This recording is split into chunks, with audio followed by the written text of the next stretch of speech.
우리가 지난 시간에 베드로후서 2장 말씀 통해서 베드로후서에서 있는 두 번째 메시지를 함께 나누었습니다. 여기 성가대 마이크를 줄이면 되지 않을까 싶은데요. 네. 두 번째 메시지를 한마디로 요약하면 거짓 교사를 경계하라 라고 할 수 있습니다. 베드로후서를 읽어보면 거짓 교사는 유대인인지 이방인인지 그 정체를 정확하게 알 수 없습니다. 하지만 이제 분명한 두 가지 특징은 우리가 발견할 수 있는데요.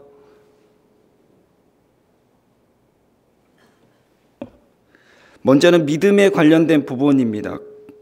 거짓 교사들은 그리스도를 부정했습니다. 하나님이 인간으로 오신 것, 우리를 위해서 십자가에서 죽으셨다가 부활하셨다는 것, 이런 이야기들이 그리스 로마 신화와 같은 꾸며낸 이야기, 지어낸 이야기다라고 주장했습니다.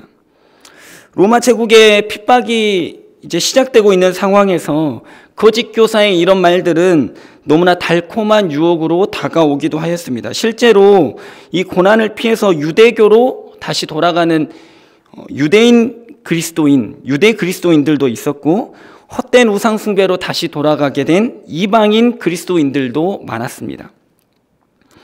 베드로는 이 로마 제국의 박해와 또 동시에 일어난 거짓 교사의 미혹이란 이 배경 속에서 자신의 경험을 토대로 그리스도를 증언합니다. 예수님은 단지 뛰어난 선지자가 아니다라고 말하죠. 예수님은 단지 성경의 해박한 지식을 가지고 있는 랍비, 선생님도 아니다. 예수님은 너무나 훌륭한 인격을 가지고 있는 선한 사람도 아니다. 예수님은 그리스도이시다라고 말하고 있습니다. 내가 야고보와 요한과 함께 변화산에서 그리스도의 영광의 광채를 보았고 내 사랑하는 아들이요 기뻐하는 자다라는 하늘의 소리도 내가 분명히 들었다. 여러분, 분명히 그리스도는 꾸며낸 존재가 아닙니다 라고 말하고 있습니다. 1000년 동안 30여 명의 저자가 기록한 이 구약 성경에도 일관되게 그리스도를 증언하고 있지 않습니까? 그렇다면 누가 그리스도를 부인할 수 있겠습니까? 그리고 누가 구약에 예언된 그리스도의 증표를 다 확증한 예수님을 그리스도가 아니라고 할 수 있겠습니까? 예수는 분명 그리스도입니다 라고 말하였습니다.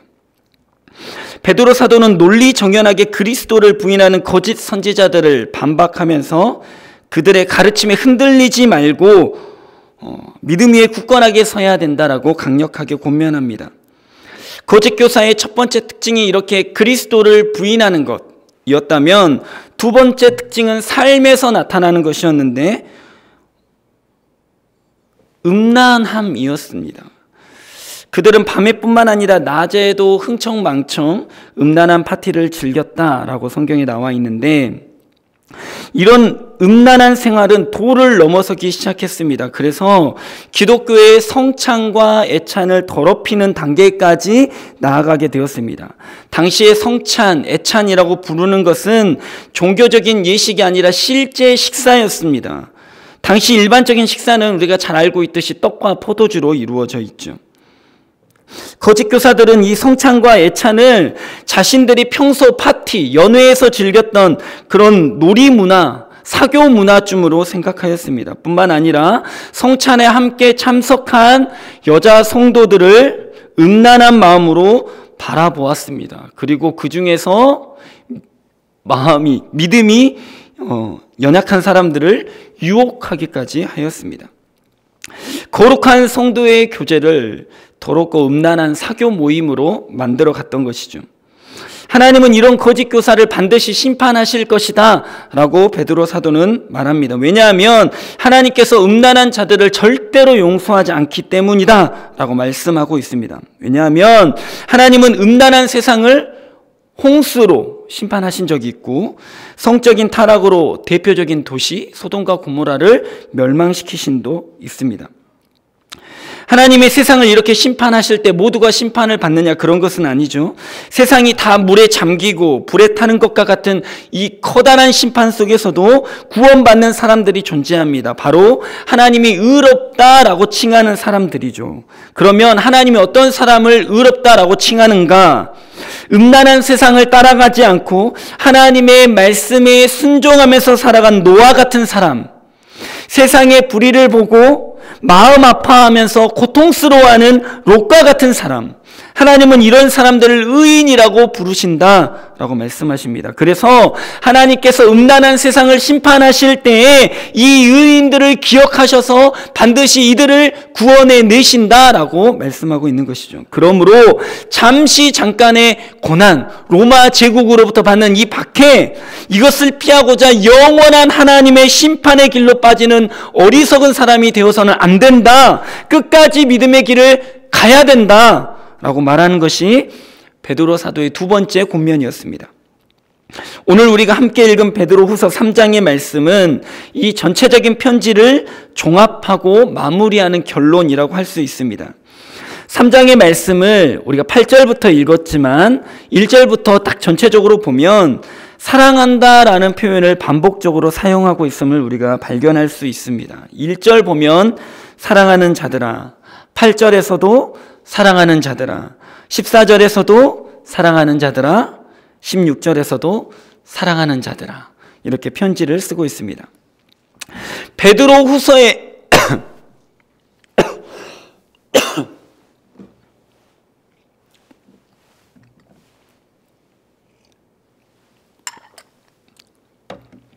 죄송합니다. 베드로 후서의 시작이 매우 논리적이고 강력하고 이성적인 아버지와 같은 권면이었다고 한다면 이 편지의 마지막은 조금은 더 감성적이고 따뜻한 느낌으로 어머니가 권면하는 느낌이라고 할 수 있을 것입니다. 아마 베드로 사도가 편지를 마무리하면서 교회와 성도를 사랑하는 하나님의 마음이 많이 부어졌던 것 같습니다. 베드로 사도가 이 사랑하는 자들아 라고 부르면서 교회와 성도들에게 주는 각각의 이 네 가지 권면들이 존재하는데, 첫째 권면은 이것입니다. 기억하라 라는 것이죠. 2절 말씀에 보니까 기록된 대로 거룩한 선지자들이 예언한 말씀과 주된 구주께서 사도들로 말미암아 명하신 것들을 반드시 기억해야 된다라고 말씀하고 있습니다. 여기에서 거룩한 선지자들이 예언한 말씀은 구약 성경을 가리키는 말씀입니다. 그리고 주께서 사도들로 말미암아 명하신 것, 이것이 무엇이냐? 마태복음 28장 19절부터 20절의 말씀을 보면 우리가 잘 알고 있는 말씀인데요, 예수님이 승천하시기 전에 제자들에게 이렇게 말씀하십니다. 그러므로 너희는 가서 모든 민족을 제자로 삼아 아버지와 아들과 성령의 이름으로 세례를 베풀고 내가 너희에게 분부한 모든 것을 가르쳐 지키게 하라. 아멘. 예수님이 공생의 기간 동안에, 그리고 부활하셔서 40일 동안 이 땅에서 계실 때 제자들과 함께 하시면서 보여주고 말씀하시고 가르쳐 주셨던 것, 이것을 그대로 다른 사람에게 가르치고 지키게 해서 제자를 만들어라 라고 하는 것이 예수님의 마지막 말씀이셨던 것이죠. 그런데 이 말씀을 따라 이렇게 하고 있던 사도들이 예수님이 금방 오실 것 같았는데 안 오시는 거예요. 사도들이 1명, 2명 순교를 당하기 시작합니다. 이단들이 생겨나서 잘못된 가르침을 가르치기 시작합니다. 그러면서 사도들이 이렇게 생각하는 것이죠. 우리가 예수님께 받은 것을 기록으로 남겨야 되겠다. 말로 남기면 중간에 빠지게 되고 와전되고 실수가 일어나고 오해가 일어나니까 기록으로 남겨야 되겠다라고 생각이 들기 시작합니다. 그래서 기록된 것이 우리 사복음서와 서신서들이 되겠죠. 예수님께서 사도들에게 말씀하신 내용은 바로 이것을 가리키는 것입니다. 이 내용 중 안에는 그리스도의 재림과 종말에 관한 내용도 담겨져 있습니다. 혹시 성경을 줄여서 한 구절로 만들면 무엇이 되는지 아십니까? 많은 신학자 목사님들이 이렇게 말합니다. 요한복음 3장 16절이 된다라고 말합니다. 하나님이 세상을 이처럼 사랑하사 독생자를 주셨으니 이는 그를 믿는 자마다 멸망하지 않고 영생을 얻게 하려 하심이라. 아멘. 예수님이 오신 것, 이것은 분명히 구원하기 위해서입니다. 그런데 구원이 왜 필요할까요? 구원이 왜 필요할까요? 구원이 필요한 이유는 심판이 있기 때문입니다. 심판이 있기 때문이죠. 심판이 없으면 구원도 필요 없습니다. 그냥 끝나는 것이죠. 그렇다면 하늘에 오르신 이 예수님께서 다시 오시는 재림의 날, 하나님의 날은 완전한 구원의 날이면서 동시에 완전한 심판의 날이다라고 할 수 있을 것입니다. 그래서 3절 말씀에 보니까 말세라고 표현되어 있는데 이 번역된 단어는 원래는 마지막 날들이라는 뜻입니다. 복수로 쓰였다는 것이죠. 예수님이 오시는 그 날, 한 날을 가리키는 것이 아니라 많은 날들을 가리키고 있습니다. 예수님의 오신 그 날 이후로부터 재림의 날까지 모든 날들을 가리키는 말씀이죠. 그래서 신약의 시대에는 말세라는 말이 많이 등장합니다. 그리고 2000년이 지난 오늘 지금 우리도 말세라는 말을 똑같이 사용하는 것이죠. 요한복음 3장 16절 말씀뿐만 아니라 그 뒤를 이어지는 18절의 말씀을 보면 이런 말씀도 있습니다. 혹시 기억나시는지 모르겠어요. 그를 믿는 자는 심판을 받지 아니하는 것이요 믿지 아니하는 자는 하나님의 독생자의 이름을 믿지 아니함으로 벌써 심판을 받은 것이니라. 아멘. 예수님의 재림의 한 날, 그 날이 이르지는 않았지만 이미 말세라고 부를 수 있는 것은 예수 그리스도 이름을 믿지 않는 것 자체가 심판의 시작이기 때문입니다. 그래서 우리는 지금 말세의 시대를 살고 있다라고 말하는 것이죠. 이 말세의 기간에는요, 한 사람이라도 더 지옥불로 끌고 가려고 하는 사단의 세력이 있고요, 굳건하게 믿음을 지키려는 성도들이 있습니다. 말세는 이 두 세력 간의 영적인 전쟁 기간이라고 할 수 있는 것이죠. 우리가 사는 곳에 핍박이 없다라고 해서 평안의 때라고 생각해서는 안 됩니다. 세계 곳곳에서는 그리스도인이라는 이유만으로 핍박을 받고 생명의 위협을 느끼면서 살아가는 사람들이 아직도 여전히 많이 존재하고 있습니다.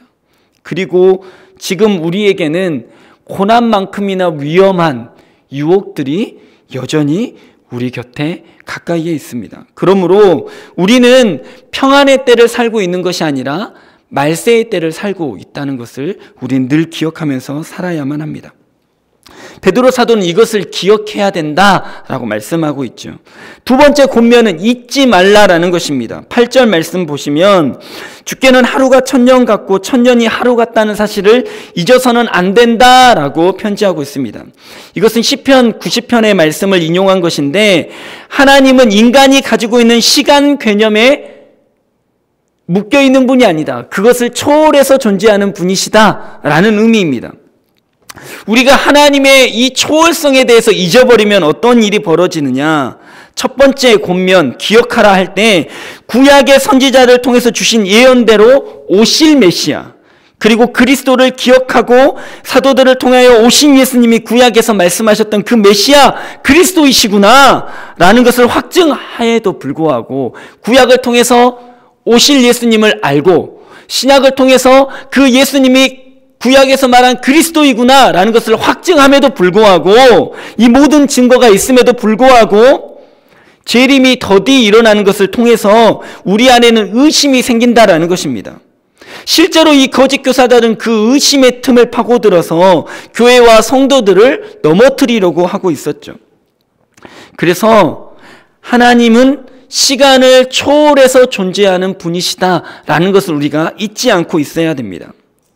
그렇다면 왜 하나님의 재림의 때가 우리 보기에는 왜 이렇게 더딘가?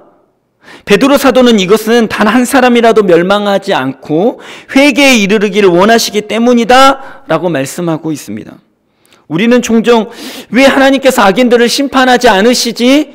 라고 의문을 갖곤 하는데 그 의문 속에는 나는 의인이야 라는 것이 전제되어 있습니다.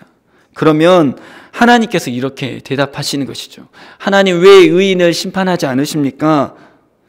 그러면 악인을 심판하지 않으십니까? 라고 이렇게 물어보면 하나님이 이렇게 대답하시는 거예요. 악인을 심판하려면 너도 심판해야 되는데 그러면은 나중에 심판하세요 라고 우리가 이렇게 말할 수밖에 없는 것이죠. 그러면 하나님의 이 오래 참으심이 결국은 나를 위한 것이구나. 내가 의인이라고 착각에 빠지는 순간 저 사람 심판해야 되는데 하나님의 오래 참으심이 버겁게 느껴지는 거예요. 그런데 내가 죄인이고 하나님께서 나를 참아주신다 생각하면 감사하게 되고 기쁘게 되는 것이죠.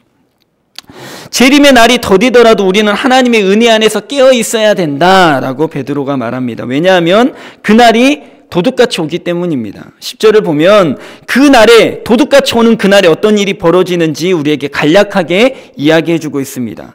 하늘이 큰 소리로 떠나가고 물질이 뜨거운 물에 풀어지고 땅과 그 중에 있는 모든 것이 불에 타고 모든 일이 드러나게 될 것이다 라고 말하죠. 하늘과 땅이 뒤집어지는 무시무시한 심판의 날이 있을 것이다 라고 말하고 있습니다.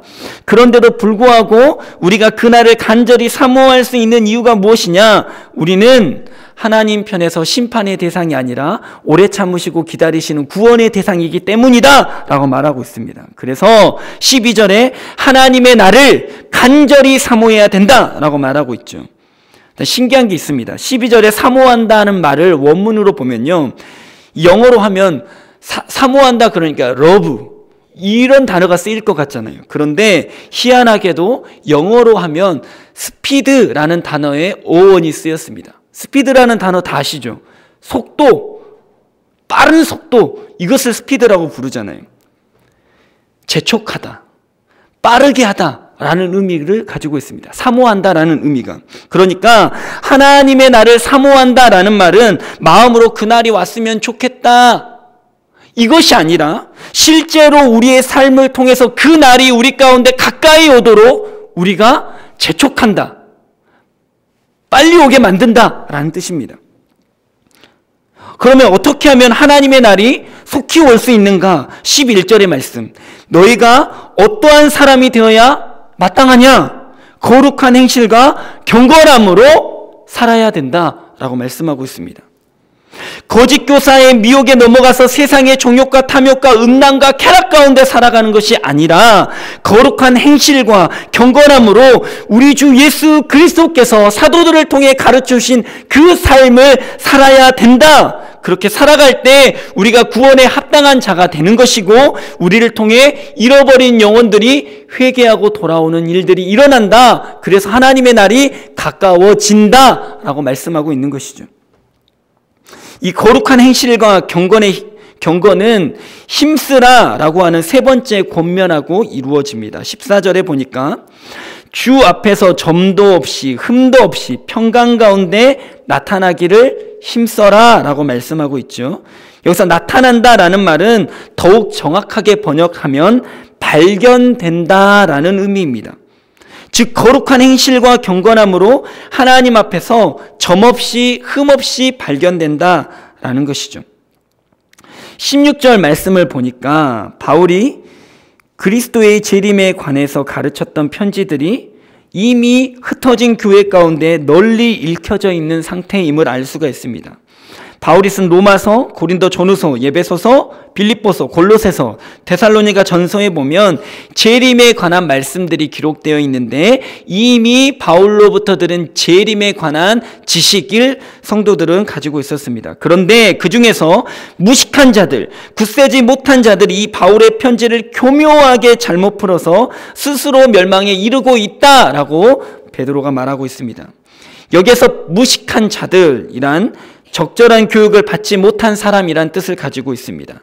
굳세지 못한 자들도 마찬가지로 불완전한 사람들이란 의미를 가지고 있습니다. 그러니까 사도들로부터 혹은 사도들의 제자로부터 적절한 말씀의 교육을 받지 못하고 자기 나름대로 성경을 풀다가 심각하게 성경의 뜻을 오해해서 잘못된 믿음을 갖게 되거나 이해가 되지 않는다고 해서 섣불리 성경이 틀렸다라고 말하는 것들을 이야기하는 것입니다. 그래서 나름대로 믿는 것은 너무나 위험한 것입니다. 우리가 평강 가운데 하나님께 발견되어지기 위해서는 사도들의 가르침 위에서 바르게 배워야 됩니다. 이것이 예수님이 가르쳐 주신 방법이기 때문입니다. 예수님 그렇게 가르쳐 주셨는데 저는 그거 말고 다른 방법으로 배울래요. 그것은 예수님 안 믿는 것과 같은 것이죠. 잘못된 믿음과 뜨거운 열정이 만나니까 어떻게 됩니까? 오히려 주의 복음을 회방하는 자가 되고 맙니다. 그래서 우리는 뜨거운 열정을 갖기보다 더 먼저 그 전에 바른 믿음을 갖기에 더 힘써야 됩니다. 바른 믿음이 먼저라는 것이죠. 그러기 위해서는 하나님의 말씀 배우기를 힘써야 됩니다. 네 번째 권면은 삼가라라는 권면인데 17절 보니까 베드로 사도는 내가 너희에게 편지를 통해서 거짓 교사들의 실체와 그들의 심판에 관해서 먼저 다 이야기해 줬으니까 절대로 거짓 교사들에게 미혹돼서는 안 된다라고 다시 한번 당부하는 내용으로 써져 있습니다. 미혹되지 않기 위해서는 제자리 걸음하면 안 되고 18절 말씀처럼 그리스도께서 주시는 은혜와 그를 아는 지식에서 자라가야 한다라고 말하고 있죠. 여기서 중요한 것은 지식이라는 단어인데 이것은 일반적으로 하나님이 사람들에게 은혜로 주시는 완전한 지식을 말할 때 쓰이는 그 지식이 아니라 사람들이 노력해서 얻어지는 지식을 말합니다. 일반적인 지식을 말하는 거예요. 그러니까 쉽게 표현하면 예배를 통해서 하나님께 은혜 받고 끝! 이렇게 신앙생활하면 안 되고 예수님 알기를 노력해야 된다. 말씀을 읽어야 된다. 성경을 공부해야 된다라는 말입니다. 일반적인 노력과 지식이 필요하다는 것이죠. 성경을 읽지도 않으면서 하나님 뜻 알기를 원합니다 라고 기도하면 하나님께서 뭐라고 응답하실까요? 이렇게 응답하십니다. 성경에 써놨으니까 성경을 읽어라. 이렇게 응답하신다는 거예요. 은혜는 바라고 지식을 구하지 않으면 망한다, 삐뚤어진다, 잘못된다 라고 말하는 것이죠. 은혜를 사모하는 것만큼 우리가 해야 되는 것이 있는데 그것은 지식에 자라가는 것이다 라고 말씀하고 있습니다. 노력하지 않으면 어떻게 됩니까? 우리가 처음에 말씀 나눈 대로 나름대로 믿게 됩니다. 성경대로 안 믿고 나름대로 믿게 되는 거예요. 나름대로 믿으면 어떻게 됩니까? 거짓 교사들처럼 성경을 억지로 풀게 되고 해석하게 되어서 결국에는 멸망에 이르게 된다라고 경고하는 것이죠. 그래서 우리는 최선을 다해서 말씀을 읽고 공부하고 배워야만 하는 것입니다. 오늘은 좀 숨가쁘게 베드로후서 3장의 말씀을 두루 살펴보았습니다. 베드로 사도가 마지막에 우리에게 강력하게 말씀하시는 것은 우리의 신앙의 베이스가 성경에 있어야 된다라는 것입니다. 말세의 때가 깊어지고 재림의 때가 더욱 가까워질수록 우리는 왜 예수님이 오지 않는가라는 이 불안감 때문에 하나님의 말씀 성경이 아니라 부수적인 것에 마음을 빼앗기고 미혹될 가능성이 높아집니다. 그래서 기적이나 신비한 체험을 쫓아가기도 하고 형식이나 사람들이 많이 몰리는 유명세를 따라가기도 합니다. 그리고 세상적인 복을 따라가기도 합니다. 그런데 그 길은 반드시 멸망의 길이다라고 오늘 성경은 말씀하고 있습니다. 말씀과 상관없이 나름대로의 신앙을 갖는 것, 그것은 너무나 위험한 것이다 라고 말하고 있는 것이죠. 우리는 힘써서 말씀에 깊이 뿌리 내려야만 합니다. 말씀에 깊이 뿌리 내릴 때 우리의 삶에 거룩과 경건의 열매들이 맺어지게 되는 것이죠. 뿌리가 깊지 않으면 조그만한 시련에도 뽑히게 되는 것입니다. 오늘 말세를 더 가까이에서 살아가는 우리들에게 베드로 사도가 하나님의 날을 사모하면서 말씀을 배우라고 권면하고 있습니다. 나름대로의 신앙을 버리고 말씀 위에 바로 선 신앙인이 되어야 한다라고 우리에게 가르쳐주고 있는 것이죠. 우리가 2016년도 시작하면서 다시 한번 성경을 읽자라고 이야기하고 또 성경 통독 세미나를 통해서 이렇게 말씀을 배워왔습니다. 작심삼일로 끝나지 않고 2016년도 다른 어떤 해보다 말씀을 더 깊이 사모하고 배우는 한 해 되기를 간절히 소망합니다. 2016년도 건축도 해야 되고 해야 될 일 많은데 말씀 안 배우면서 건축하면 아무 필요 없습니다. 말씀 안 배우면서 다른 거 하는 거 아무 필요 없습니다. 그러잖아요. 그러죠. 우리가 건축도 잘하고 다른 것도 잘하기 위해서 반드시 베이스에 우리 하나님의 말씀 그 가운데 서는 저와 여러분 되시기를 예수님의 이름으로 축복합니다. 아멘. 기도하겠습니다. 하나님, 우리가 말세의 때를 살아가고 있음을 깨닫게 하여 주셔서 감사합니다.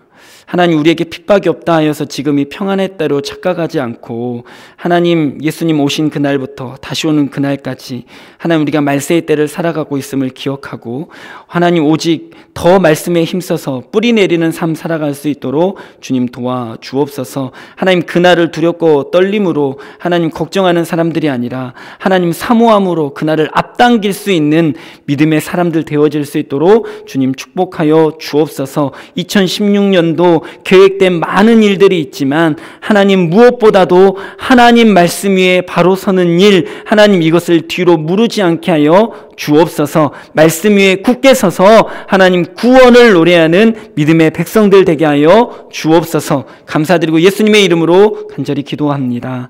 아멘.